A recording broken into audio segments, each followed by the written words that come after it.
Marzgurl attempts to dox Yellowflash.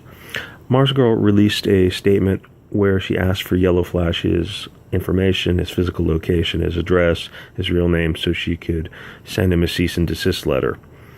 She absolutely does not need his real name or his physical location to send him a cease and desist letter. If she wants to send a demand letter, which a C&D is, it's just a demand letter. You can write one yourself, or you can pay someone to write one for you. If she wants to send him this communication, all she has to do is go on social media, either her YouTube channel, her Twitter, her Facebook channel, and send Yellowflash a private message or public post and simply at him. He will get the message, and you will have conveyed the information. It doesn't matter what the underlying claim for the C&D letter is. It's probably defamation or something. It absolutely does not matter.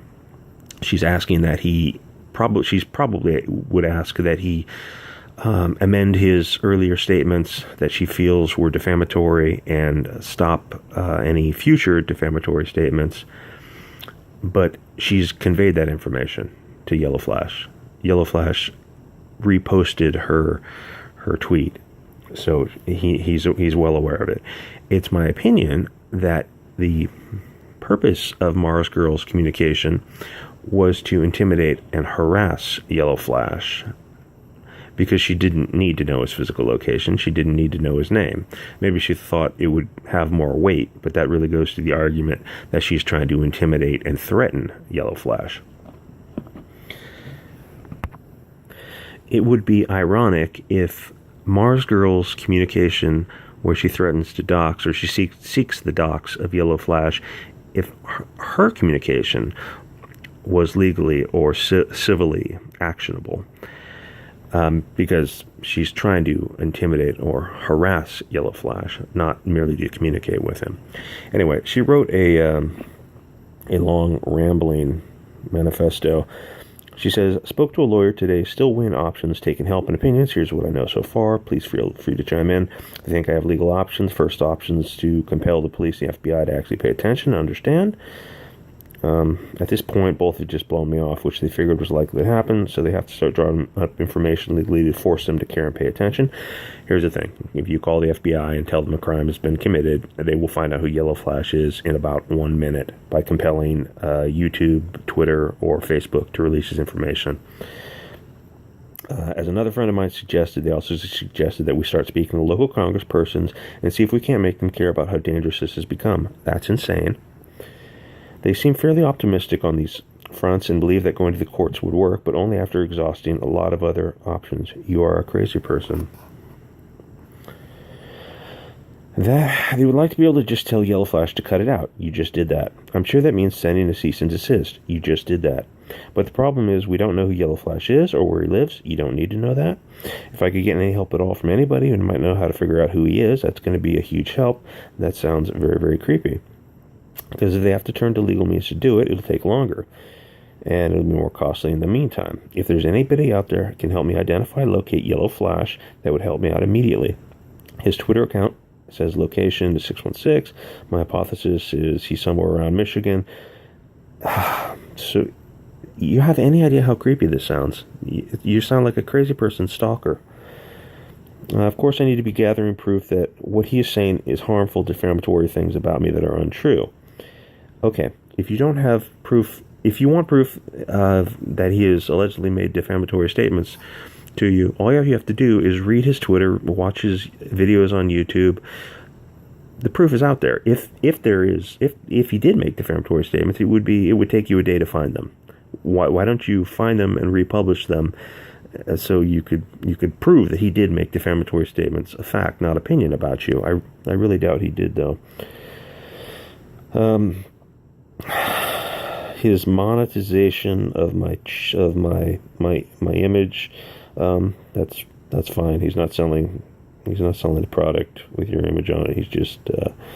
He's basically laughing at you. Well, he has that under the First Amendment. He is starting his Let's Monetize Marzgurl stream tonight. I'll link this when I get the chance. Great. Give Yellowflash more clicks and views. That's exactly what he wants. If it's anything like other women he has monetized on his channel out there of hate, he's going to delete the stream when he's done because he knows this is breaking YouTube's terms of service. So I'm going to do my best to record it, to my hard drive live as it is happening.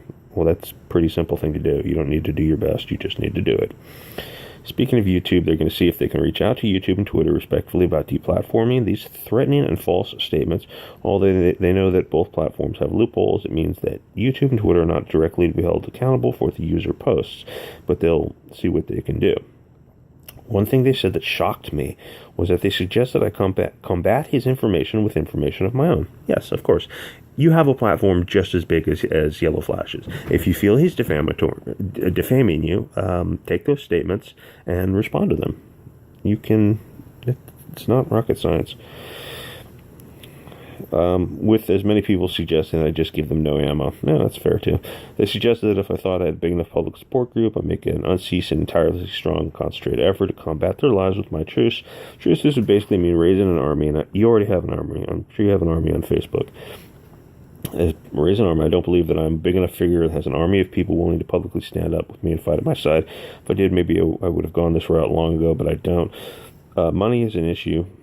They're going to draft some things up for me to look over and sign later, so I haven't committed any of this to ink yet, but yeah, it'd be expensive. Demand letter? Well, you already released a demand letter, but what is a demand letter? $100? Or send it yourself, which you have done. To start, if you want to sue him for defamation, yes, that would be expensive, but you can crowdfund that on Kickstarter.